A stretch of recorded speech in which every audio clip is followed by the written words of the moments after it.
Hello friends, आप लोग कैसे हैं? आशा करता हूं कि आप लोग अच्छे होंगे। आज हम लोग झारखंड उत्पाद सिपाही का प्रैक्टिस सेट पास करेंगे और वो भी समान अध्ययन का प्रश्न करेंगे, जिसमें कि कुल 40 प्रश्न होंगे। आप इस 40 प्रश्नों में से कितने प्रश्नों को सही कर पा रहे हैं, आप लोग कमेंट बॉक्स में कमेंट कीजिएगा। और जैसे कि आप लोग जानते होंगे कि कुछ दिन पहले पेपर में दिया गया था कि झारखंड उत्पाद सिपाही का एग्जाम जो है जनवरी या फरवरी महीना में होने वाला है। तो आप लोग जिन विद्यार्थी ने अभी तक प्रैक्टिस सेट या तैयारी करना स्टार्ट नहीं किया है, वो तैयारी करना लग जाए, और जो तैयारी कर रहे हैं या प्रैक्टिस सेट लगा रहे हैं उसके लिए तो बहुत अच्छी बात है। और आप और जोरों शोरों से लग जाइए, क्योंकि झारखंड में एक ही बार ये फॉर्म निकलता है, और इस मौका को आप लोग जाने मत दीजिए, नहीं तो फिर कब ये फॉर्म आएंगे और कब भरा जाएगा ये हमको भी नहीं पता, ना ही आप लोग को पता है। तो चलिए वीडियो को स्टार्ट करते हैं। और आप लोग बस मेरे चैनल के माध्यम से आप प्रैक्टिस सेट लगाते रहिए, क्योंकि डेली एक प्रैक्टिस सेट आएंगे। आप लोग बस मेरे चैनल के माध्यम से डेली एक प्रैक्टिस सेट लगाइए। तो चलिए वीडियो को स्टार्ट करते हैं। गोपाल दास का संबंध निम्नलिखित में से किस वाद्य यंत्र से है? गोपाल दास का संबंध ये पखवाज से संबंधित है, और पखवाज ढोल को कहते हैं। सौरभ चौधरी का संबंध किस खेल से है? सौरभ चौधरी दोस्तों झारखंड से संबंधित है, और ये निशानेबाज से संबंधित हैं। ख्रोष्टी लिपि लिखी जाती है। ख्रोष्टी लिपि किस से किधर लिखी जाती है? ये ख्रोष्टी लिपि दाएं से बाईं ओर लिखी जाती है। राष्ट्रीय स्मारक प्राधिकरण के चेयरपर्सन को कौन नियुक्ति करता है? राष्ट्रीय स्मारक प्राधिकरण के चेयरमैन को कौन नियुक्ति करता है? तो ये नियुक्ति करता है राष्ट्रपति। यूनान की मुद्रा है, यूनान की कौन सी मुद्रा है? तो यूनान की मुद्रा है राचमा। भारत का राष्ट्रीय पंचांग किस संवत पर आधारित है? राष्ट्रीय पंचांग किस संवत पर आधारित है, ये बताना है। तो राष्ट्रीय पंचांग जो है ये शक संवत पर आधारित है। अंग्रेज ने किस वर्ष किस प्रकार के बाह्य हस्तक्षेप के बिना भारतीय जनता द्वारा संविधान के निर्माण की मांग को लेकर के प्रस्ताव पारित किया था? तो यह प्रस्ताव कब पारित हुआ था? यह प्रस्ताव पारित हुआ था 1936 ईस्वी में। संविधान की प्रारूप समिति के समक्ष प्रस्तावना का प्रस्ताव किसने रखा था? तो प्रस्तावना का प्रस्ताव जो रखा था वो रखा था जवाहरलाल नेहरू ने।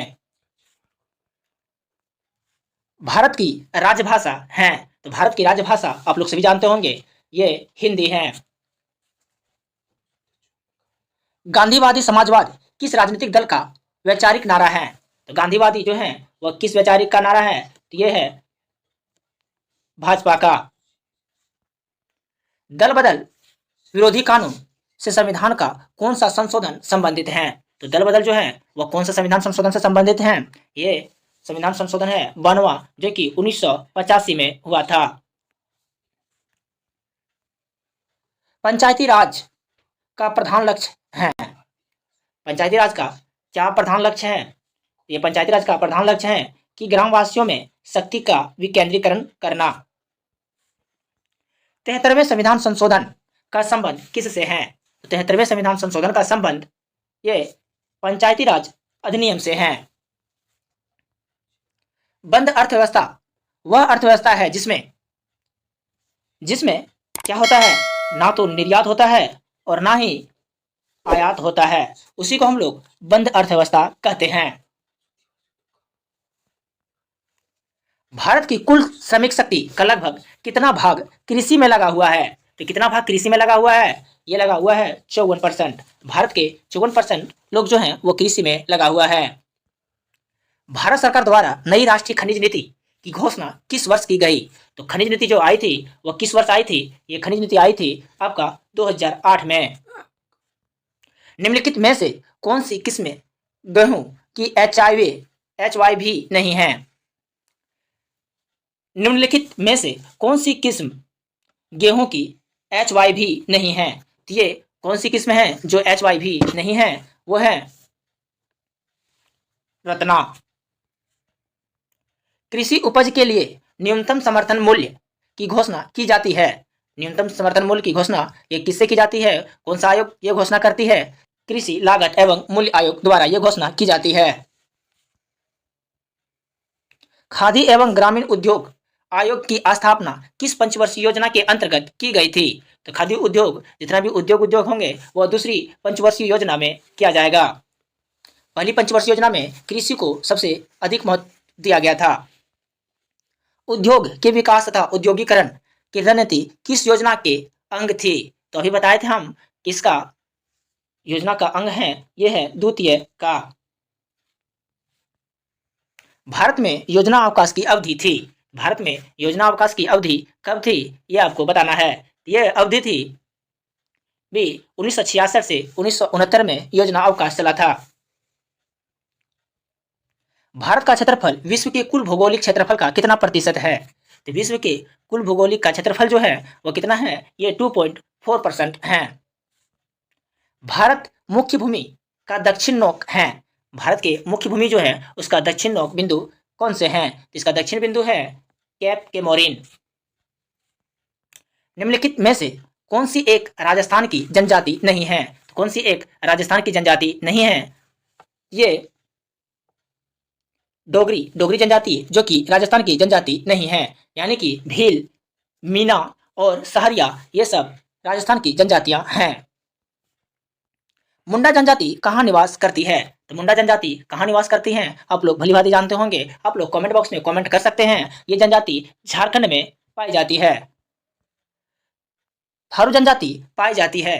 थारू जनजाति कहाँ पाई जाती है? आप लोग कमेंट बॉक्स में कमेंट कीजिएगा। ये जनजाति तराई प्रदेश में पाई जाती है। आर्य समाज के संस्थापक कौन थे? तो आर्य समाज के संस्थापक कौन थे? आप लोग कमेंट बॉक्स में कमेंट कीजिएगा, क्योंकि ये इजी प्रश्न है तो आप लोग कमेंट बॉक्स में कमेंट कीजिएगा। तो चलिए इसका सही आंसर हो जाएंगे दयानंद सरस्वती। औरत नामक चित्र का चित्रांकन किसने किया था? औरत नामक चित्र का चित्रांकन किसने किया था? तो ये चित्रांकन रविंद्रनाथ ठाकुर ने किया था। कौन सी भाषा भारतीय संविधान की 8वीं अनुसूची में नहीं दी गई है? तो कौन सी भाषा जो है भारत के संविधान के 8वीं अनुसूची में नहीं दी गई है? तो आप बता दो कि 8वीं अनुसूची में कुल 22 भाषाओं का वर्णन है, इसमें से कौन सी भाषाओं का वर्णन नहीं दिया गया है? तो यह है आपका अंग्रेजी। त्रिपुरा की राजभाषा है। त्रिपुरा की राजभाषा क्या है? त्रिपुरा की राजभाषा बंगला है।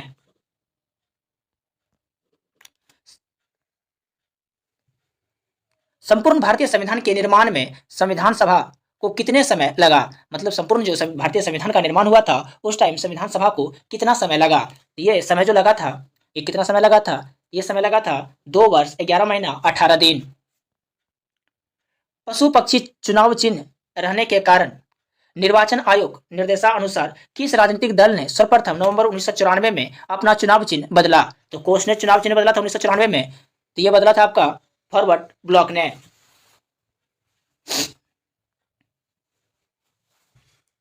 विधानसभा में किसी दल के निर्वाचित सदस्यों के दल बदल पर निम्नलिखित में से किसने प्रतिबंध लगाया? तो ये प्रतिबंध लगाया था, अभी हम लोग उधर बताए थे। तो इसका सही आंसर हो जाएंगे कि संविधान के 52वां संविधान संशोधन, जो कि बताता है कि दल बदल को प्रतिबंध किया गया है। निम्नलिखित का सही वारिता कर्म क्या है? तो निम्नलिखित का सही वारिता कर्म क्या होंगे? आप लोग कमेंट बॉक्स में कमेंट कीजिएगा। इसका सही वारिता रूप होंगे, पहले होंगे ग्राम सभा, उसके बाद होंगे पंचायत समिति, उसके बाद होंगे जिला परिषद, यानी कि इसका आंसर हो जाएंगे डी। पंचायती राज सम्मिलित है। पंचायती राज किस सूची में सम्मिलित है? आप लोग कमेंट बॉक्स में कमेंट कीजिएगा। ये सम्मिलित हैं बी राज्य सूची में। निम्नलिखित में से कौन सा संविधान संशोधन यह कहता है कि ग्राम पंचायत में 1/3 सीट महिलाओं के लिए आरक्षित होनी चाहिए? तो किस संविधान संशोधन में कहती है? यह कहता है डी 73वां संविधान संशोधन में कहती है कि महिलाओं के लिए 1/3 सीट आरक्षित हैं। निम्नलिखित में से कौन सा एक सूचकांक भारत में गरीब की तीव्रता की माप के लिए सबसे उपयुक्त है? ये उपयुक्त हैं, किसके लिए उपयुक्त हैं? ये बहुआयामी गरीबी सूचकांक के लिए उपयुक्त है। में से कौन सा कार्यक्रम ग्रामीण भारत में गरीब दूर करने हेतु था? गरीब को दूर करने के लिए कौन सा कार्यक्रम चलाया गया था? ये कार्यक्रम चलाया गया था आपका उपयुक्त में सभी, यानी कि IRDP और उसके बाद ट्राइसम, उसके बाद NREP। किस समिति ने कृषि जोत पर कर लगाने की संस्तुति की थी? किसने संस्तुति की थी कि कृषि पर जोत कर लगाया जाएगा? यह किया था आपका राज्य समिति। भारत में जोतों का औसत आकार घटने का क्या कारण है? तो औसत क्या कारण है कि जोत का आकार जो है वो घटते जा रहा है? तो ये कारण है इसका, एक पहला है उत्तराधिकार का नियम और दूसरा है उत्तराधिकार का नियम और दूसरा है भू स्वामित्व का ललक यानी कि 1 और 4 यानी सी।